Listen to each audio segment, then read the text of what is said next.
November 6th, stay tuned. It's going to be another fireworks.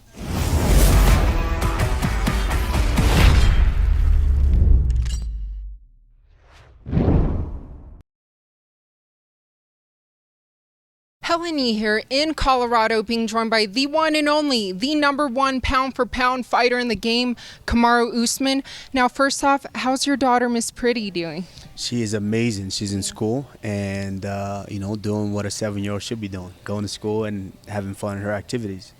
Absolutely. Now, I follow you on Twitter, and I saw recently because Nick Diaz made his return, and afterwards you said you'd like to see him fight again. Who would you like to see him fight? I think a fight that makes he has to fight a fight that makes sense for him. I mean, Nick Diaz is, that was an entertaining fight. For being out for so long, for over 6 years, it's challenging to be able to come out and people expect him to perform the way that he used to perform at the height of his career. But from what I saw, I thought he did a great job. Obviously, Robbie was just too much, and I picked Robbie to win that because Robbie's actually had activity, throughout the course of this, and Robbie's a tough dude. So, but I like that. I liked what I saw from Nick Diaz, and I think if he's willing to come back, I think he just has to be smarter with the fights that he picks, because he's in that position to where he can pick fights. I wouldn't mind seeing him and Matt Brown throw down. I think that's a tremendous fight, him and Matt Brown. That's just a great fight. I wouldn't mind seeing that. I completely agree with you. And speaking of great fights, all your fans can't wait for the highly anticipated rematch between you and Colby going down in New York, November 6th. What can your fans expect in their November 6th in this rematch? The same. The first fight was I actually had fun in that fight. That was a fight where I was having fun so much and that I actually forgot that I was in a fight. And my coaches had to remind me, yo, let's get mentally focused here and go get this guy out of there, and I did. But I want a fun fight. I know that I can't fight like that every fight because that's not good for my career, but we'll see what he brings. If he brings his best A game, then it's going to be a fun fight. But if he doesn't, then I think it'll probably be a short night for him. And with the rivalry that you both have, will you only be satisfied if you get a finish over him?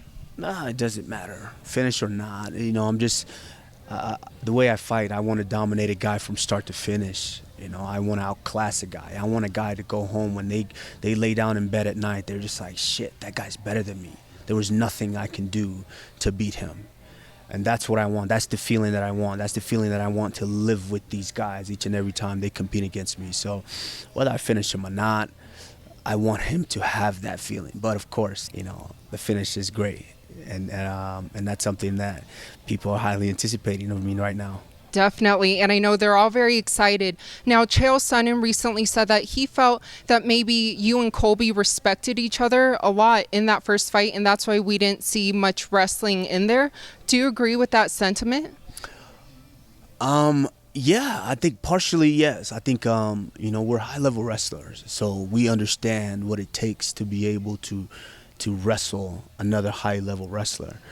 I could have been hard-headed and said, no, I'm going to take him down. But, with all that went on, with all the lead-up and all the build-up in that fight, I think we were both content with understanding that that was a mano-a-mano. We needed to duke it out. We needed to go back in the day and just throw fisticuffs and see who got the better of the other. And I told him, I said that I will punish him for 4.5 rounds and I will finish him. And that's exactly what I did. So I think obviously in this next fight he's going to try to be a little bit more strategic, but he's going to quickly realize that that's not going to work. So you're just stuck in there getting beat up. And where do you rank Colby's skill set amongst those that you've already fought?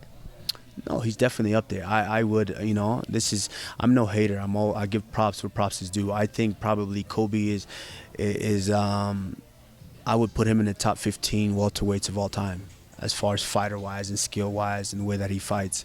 You might not like him personally, which I really don't, but as far as skill-wise, I know he's a good fighter, very, very good fighter.